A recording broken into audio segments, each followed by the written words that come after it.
खुट्टा कहाँ राख्नुपर्छ, त्यो घुँडा कसरी घुँडा टेकेर पनि कसरी लोचेक त्यसमा कसरी फोटो खिच्ने त्यसमा त्यो सधैँ यता एउटा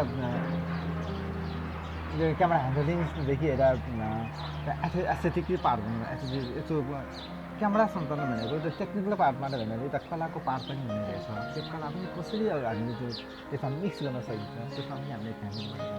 त्यसपछि भक्तपुर नगरपालिकाले चलाएको कलेज हो नम्बर 2। यसको मूल टार्गेट भनेको कम आय भएका जनताका छोराछोरीहरूलाई इन्जिनियरिङ पढ्न सकोस् भन्ने सुन्नु लागेको हो। त्यसै यसमा जति पनि आम्दानी र खर्चका स्रोतहरू छन् त्यसमा इन्फ्रास्ट्रक्चरसँग सम्बन्धित सम्पूर्ण कुराहरू यता नगरपालिकाले हेरिदिन्छ। म त्यस्तो खासै फर्मल ट्रेनिङमा कुनै पनि सहभागी भएको छैन।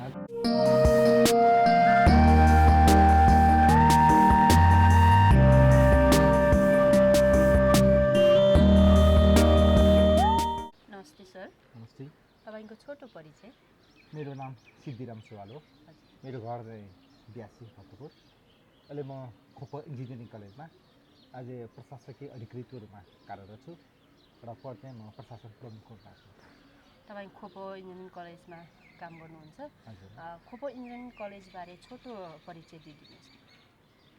खोपा इन्जिनियरिङ कलेज भनेको भक्तपुर नगरपालिकाले सञ्चालन गरेको कलेज हो।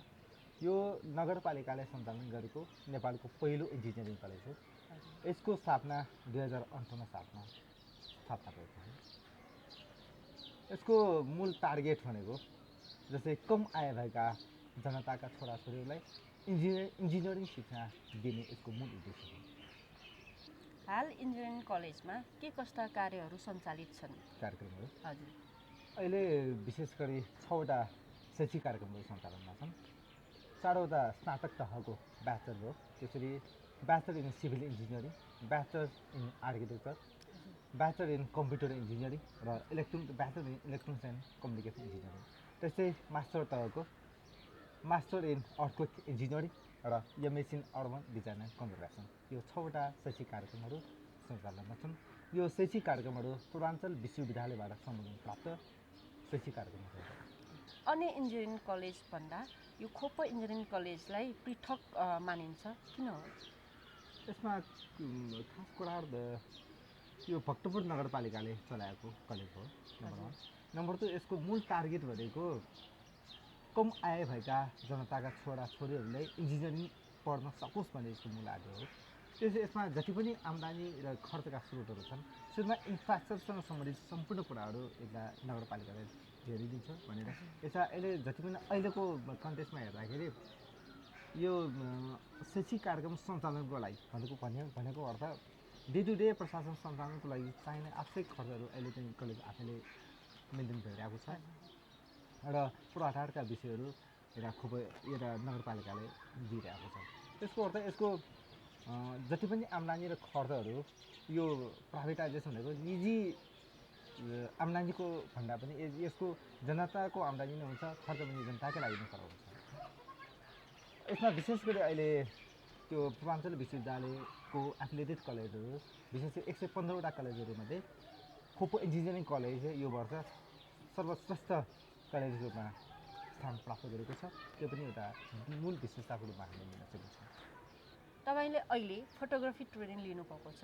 छोटकरीमा यो ट्रेनिङ अवधिभरमा कस्तो अनुभव गर्नुभयो? मलाई त यो फोटोग्राफी ट्रेनिङ त साह्रै उपयोगी नै लाग्यो। जस्तै सुरुमा म बस्दाखेरि मैले कलेज त्यो क्यामेरा त धेरै वर्ष चलाएँ। मेरो क्यामेरा चलाएको त भयो होला कमसे कम 15-20 वर्षभन्दा बढी भइसक्यो होला।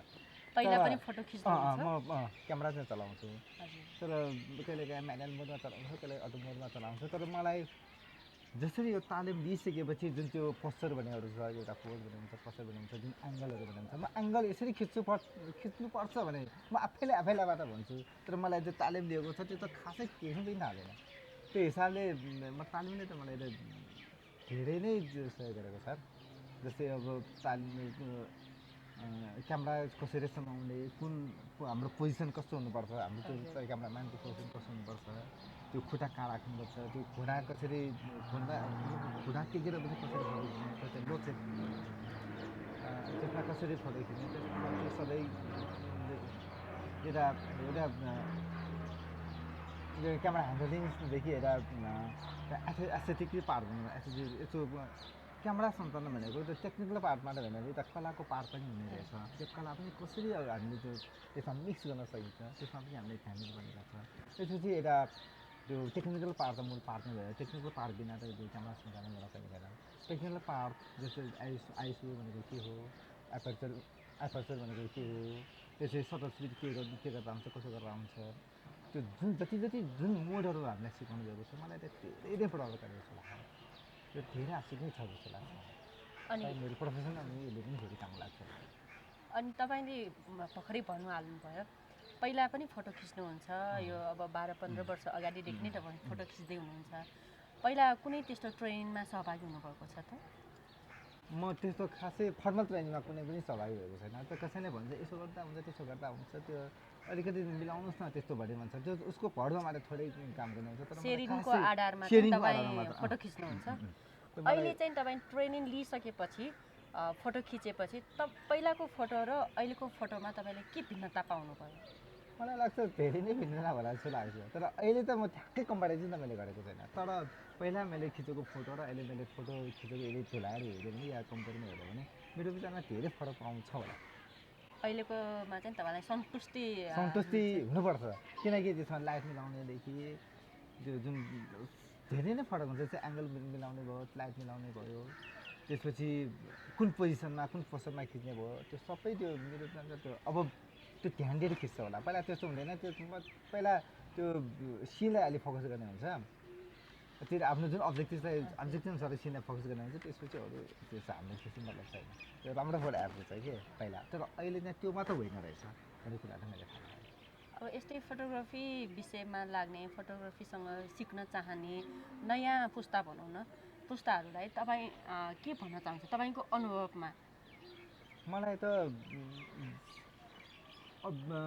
तालिम बिना जस्तै मैले भने अहिले 15-20 वर्ष मैले क्यामेरा चलाएँ होला तालिम बिना त 15-20 वर्ष मेरो जुन त्यो क्यामेरा चलाएको त्यो एक्सपिरियन्स चाहिँ लस भएको हो कि जस्तो लाग्यो जुन चाहिँ 10 दिनको ट्रेनिङले मलाई चाहिँ अर्को डिरेक्सन दिएको जस्तो लाग्छ त्यो हिसाबले तालिम लिइसकेपछि त्यो क्यामेरा चलाउनु पायो भने चाहिँ धेरै राम्रो हुन्छ उसको एक्सपिरियन्सहरू लस हुँदैन कि जस्तो लाग्छ तपाईँको अनुभवमा कोही नयाँ सिक्न चाहनुहुन्छ भने उहाँलाई पहिला चाहिँ ट्रेनिङमा चाहिँ सहभागी हुनुभयो भने राम्रो हुन्छ ट्रेनिङ लिएर उसले क्यामेरा चलाउन खोज्यो भने चलाउन पायो भने उसको समय चाहिँ लस हुँदैन समयको लस हुँदैन जुन एक्सपिरियन्स हुन्छ त्यो नसिकिकन चलाउने बेलामा उसलाई केही थाहा नहुने हुन्छ उसको समय चाहिँ लस हुन्छ त्यो फोटो के कस्तो लस हुन्छ त्यो अर्को कुरा भयो तर समय चाहिँ उसको लस हुन्छ त्यो हिसाबले क्यामेराको ट्रेनिङ लिइसकेपछि उसले क्यामेरा चलाएर फोटो लियो भने चाहिँ धेरै राम्रो हुन्छ त्यो हिसाबले ट्रेनिङ चाहिँ चलाउनै पर्छ जस्तो लाग्छ ट्रेनिङ चाहिँ लिनै पर्छ जस्तो लाग्छ